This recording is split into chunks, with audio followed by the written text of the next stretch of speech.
दोस्तों, प्रकृति ने हमारे शरीर को 5 तत्वों से बनाया है। लेकिन कलयुग के इंसानों ने उसमें एक तत्व और अधिक कर दिया है, और वह तत्व है पैसा। जी हाँ दोस्तों, यह सच है कि पैसों से सारी चीज़ें नहीं खरीदी जा सकती हैं। लेकिन यह भी सच है कि पैसों से लगभग सारी चीज़ें खरीदी जा सकती हैं। एक बार की बात है, एक गांव में एक संत प्रवचन दे रहे थे कि पैसों के पीछे मत भागो। यह माया का दलदल है, और इस माया के दलदल में एक बार जो फंस गया तो वह पूरी जिंदगी दुखी ही रहता है। और यह सुनकर वहां बैठे सभी लोग इसी बात पर तालियां बजा रहे थे। उन्हें यह बात नहीं पता थी कि यह संत इसी बात को बोलने के लिए पैसा लेता है। दोस्तों, यही तो माया का खेल है, जो कि इस दुनिया में बहुत कम लोग इस बात को जान पाते हैं। और जिसने यह जान लिया, उसको इस माया ने बुलंदियों की चोटी पर पहुंचा दिया। दोस्तों, आज के समय में पैसा कमाना जितना मुश्किल नहीं है, उससे भी ज्यादा मुश्किल है पैसों को संभाल कर रखना। इस दुनिया में बहुत से लोग ऐसे होते हैं जिनके पास कुछ पैसा क्या आ जाता है, वह लोग घमंड में आ जाते हैं। क्या है कि वह लोग पैसों के नियम को जानते ही नहीं। आपने ध्यान दिया होगा कि सरस्वती माँ की तस्वीर हमेशा बैठी होती है, और लक्ष्मी माँ की तस्वीर सीधी रहती है, क्योंकि सरस्वती माँ ये कहती है कि मैं जल्दी आऊंगी नहीं, और यदि मैं आ गई तो मैं वापस जाऊंगी नहीं, क्योंकि ज्ञान इतनी आसानी से अर्जित नहीं किया जा सकता।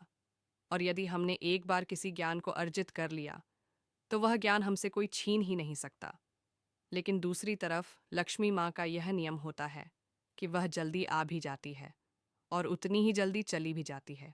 यदि किसी इंसान को पैसे को सही तरीके से रखना नहीं आया, तो बहुत जल्द उस घर से लक्ष्मी निकल जाती है। तो दोस्तों, आज की इस कहानी के अंदर मैं आप लोगों को 6 खर्च बताऊंगा, जिसे आपको आज और अभी से ही बंद कर देना चाहिए। तो ही आप पैसों के सही नियम को समझ पाएंगे। आप कितना कमाते हैं यह ज़रूरी नहीं है, आप चाहे जितना भी कमाते हैं, इसमें से आप अपना खर्चा इन 6 जगहों पर कम कर दो, तो धीरे धीरे आपके घर में धन रुकना शुरू हो जाएगा। आपको खुद को लगेगा कि सच में हमारे घर में पैसा रुकना शुरू हो गया है। और अमीर बनने का सबसे पहला रास्ता यही होता है कि अपने खर्च को कम कर दो और ज़्यादा पैसा कमा का तरीका ढूंढो। तो चलिए जानते हैं इस कहानी के माध्यम से कि वह कौन सी 6 चीज़ें हैं जहां हमें पैसा नहीं खर्च करना चाहिए। तो चलिए कहानी शुरू करते हैं। लेकिन उससे पहले, यदि आप भी महात्मा बुद्ध को दिल से मानते हैं और उनको सम्मान देते हैं, तो कमेंट बॉक्स में नमो बुद्धाय ज़रूर लिखें। आपकी प्रतिक्रिया हमें सकारात्मक ऊर्जा प्रदान करती है। एक बार की बात है, एक गांव में 2 औरत रहती थीं। एक के पास एक भैंस थी, और एक के पास एक बकरी थी। जिसके पास भैंस थी, वह औरत सही तरीके से किसी भी चीज़ को संभाल कर रखना नहीं जानती थी।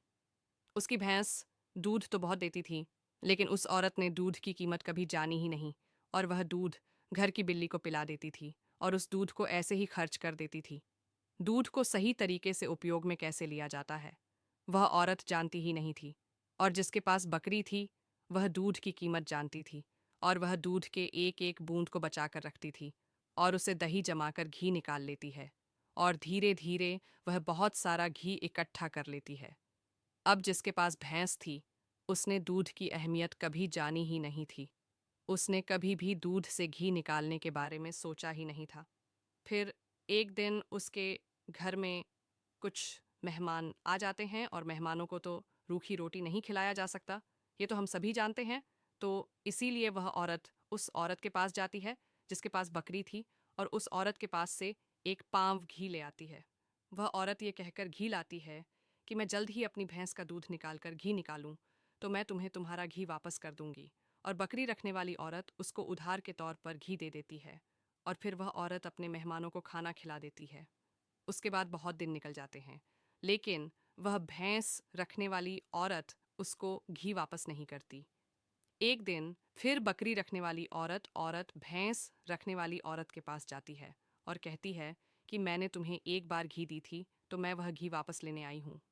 ये सुनकर वह औरत कहती है, कौन सा घी? तू भला मुझे घी कैसे दे सकती है? मेरे पास तो भैंस है, और तेरे पास तो बकरी है, और मैं भला तुझसे घी उधार क्यों मांगूंगी? मेरे पास तो इतनी अच्छी भैंस है, और उसका तो बहुत ज़्यादा दूध होता है। मैं तो खुद उससे घी निकाल लेती हूँ। मैं भला तुझसे घी क्यों उधार लूंगी? यह कहकर वह औरत घी देने से मना कर देती है, और फिर बकरी रखने वाली औरत वापस आ जाती है, क्योंकि उसको यह पता था कि कोई भी अब उसकी बात पर विश्वास नहीं करेगा, क्योंकि उसके पास तो भैंस है। लेकिन फिर भी उसने कई लोगों से इस घटना को बताया, पर इस बात को कोई मानने को तैयार ही नहीं था। सबका जवाब एक सा था कि भला भैंस रखने वाला इंसान बकरी रखने वाले से घी उधार क्यों लेगा। ये बात कोई भी मान को तैयार नहीं था। लेकिन उसी गांव के बाहर एक गुरु रहते थे, और फिर वह बकरी रखने वाली औरत उस गुरु के पास जाती है और उन्हें अपनी सारी समस्याएं बताती है। उसके बाद उस गुरु ने भैंस रखने वाली औरत को अपने आश्रम में बुलाया, और फिर वह औरत भी उस गुरु के पास पहुंच जाती है, और वह भी अपनी बात बताते हुए कहती हैं कि गुरुदेव, यह झूठ बोल रही है, मेरे पास तो भैंस है, और भला मैं इससे घी क्यों लूंगी।